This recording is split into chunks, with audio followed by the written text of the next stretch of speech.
Si vous avez un faible budget pour vous lancer sur Amazon, ce que je vous conseille, c'est de commencer par le retail arbitrage. Si vous avez par exemple un budget de 500 €, ça va être très compliqué d'aller lancer du private label ou même du wholesale, puisque dans ces deux types d'activités, dans ces deux business models sur Amazon, il va vous falloir un budget plus conséquent.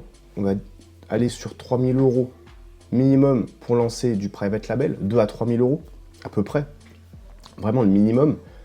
Et on va être aux alentours des 5 à 10 000 € si on veut faire du wholesale, de l'achat-revente, auprès de grossistes. Donc, commencer par du retail quand on a un faible budget, déjà, vous n'aurez pas assez d'argent pour la structure, monter la société, le matos, etc. Donc, vous allez partir sur quelque chose de simple, une auto-entreprise. Et en fait, vous allez grinder comme ça petit à petit, monter une trésorerie. Et après, une fois que vous avez la trésorerie nécessaire, basculer peut-être sur une véritable société, en SASU, en EURL, où ce sera beaucoup plus intéressant au niveau des bénéfices.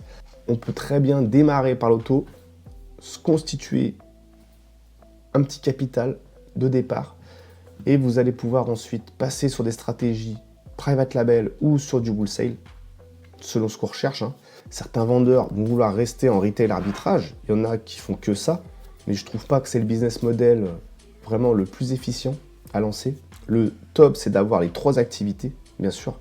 Mixer les trois, retail, private label et wholesale, c'est la meilleure chose à faire pour vraiment avoir les trois business models qui tournent comme ça et qui vont être complémentaires les uns avec les autres.